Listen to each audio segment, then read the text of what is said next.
श्री स्वामी समर्थ. जय जय स्वामी समर्थ. माझ्या स्वामी कृपा चॅनलमध्ये सर्वांना नमस्कार. तुम्हालाही आर्थिक चणचण जाणवत असेल, पैसा आला तरीही घरात टिकत नसेल, तर होळीच्या दिवशी माता लक्ष्मीची यथासांग पूजा केल्याने आपल्या आयुष्यातील आर्थिक प्रकारची जी सर्व काही संकटे आहेत ती दूर होतात. देवी लक्ष्मीची कृपा तुमच्यावरही कायम राहावी म्हणून होळीच्या दिवशी लक्ष्मीची जे साधनेचे उपाय आहेत ते मी तुम्हाला सांगणार आहे. ते जाणून घेण्याआधी तुम्ही माझ्या स्वामी कृपा चॅनलला सबस्क्राईब नक्की करा. खरं तर होळीला आर्थिक समृद्धीचं प्रतीक मानलं जातं, म्हणून होळीच्या सणाचा खूप आनंदाने वाट पाहत असते. त्यामुळे या होळीच्या दिवशी लक्ष्मी साधना करणे हा एक उत्तम उपाय आहे. यामुळे सर्व प्रकारची संकटे तर दूर होतातच, शिवाय आर्थिक स्थिती देखील आधीपेक्षा नक्कीच सुधारू शकते.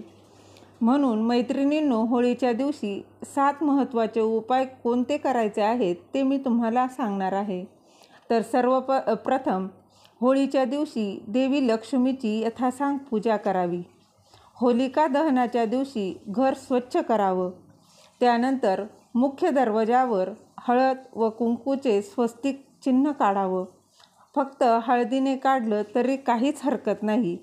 हळद व गोमूत्र एकत्र मिक्स करून तुम्ही त्याने देखील हे स्वस्तिक चिन्ह काढू शकता. त्याचबरोबर रांगोळी ही काढायची आहे. हा अगदी साधा व सोपा असा उपाय आहे.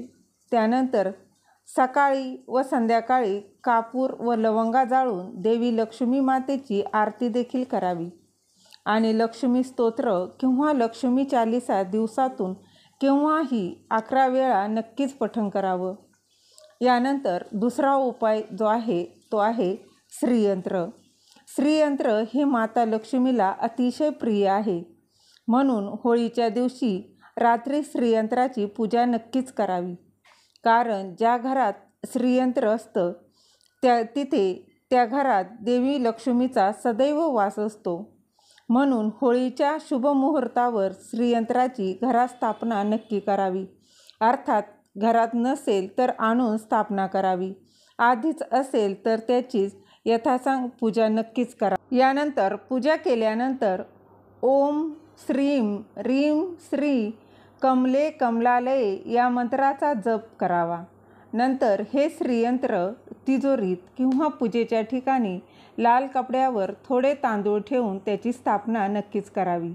यावेळी ओम श्रीं ह्रीं श्रीं कमले कमलालये प्रसिद्ध श्रीं ह्रीं श्रीं ओम महालक्ष्मी नमः या मंत्राचा जप नक्कीच करावा व नमस्कार करावा.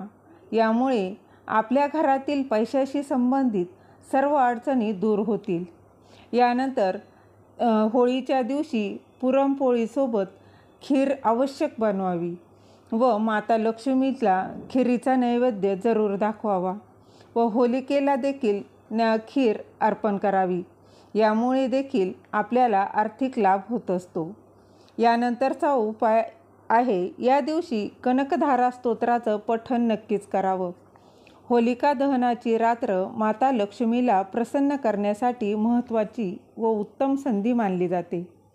त्यामुळे होलिका दहनाच्या रात्री अनेक ठिकाणी कनकधारा स्तोत्राचे पठण केले जाते. त्याचबरोबर जागरण केले जाते. म्हणून या दिवशी कनकधारा स्तोत्राचे पठण नक्कीच करावं. यामुळे देखील आर्थिक स्थिती सुधारू शकते.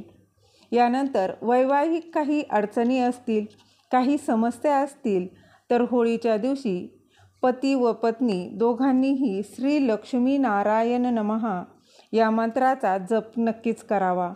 यामुळे वैवाहिक जीवनातील समस्या दूर होऊ शकतात. यानंतरचा उपाय आहे, हा अत्यंत महत्त्वाचा असा उपाय आहे.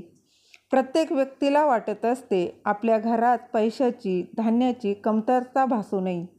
यासाठी होळीच्या दिवशी तुम्हीसुद्धा देवी लक्ष्मीची स्तुती करू शकता. या दिवशी लक्ष्मी मातेचा मंत्राचा जप नक्कीच करावा. यामुळे घरात कधीही धनधान्याची, पैशाची कमतरता भासत नाही. आपल्याला सतत शत्रूचे अडथळे येत असतील शत्रूचे सर्व अडथळे दूर करण्यासाठी होळीच्या दिवशी व्रत पाळावं आणि उगवत्या चंद्राला दुधाने किंवा दह्याने अर्घ्य द्यावं आणि रात्री नरसिंह स्तोत्राचं पठण नक्कीच करावं. याचबरोबर घरातील नकारात्मक वातावरण नष्ट होऊन सकारात्मक वातावरण राहण्यासाठी हा उपाय नक्कीच करून बघा. नक्कीच फायदा होईल. झालेली सेवा महाराजांच्या चरणी अर्पण करते व दिलेली माहिती तुम्हाला आवडली असेल तर लाईक करा, शेअर करा, सबस्क्राईब करायला विसरू नका. तोपर्यंत सर्वांना श्री स्वामी समर्थ. जय जय स्वामी समर्थ.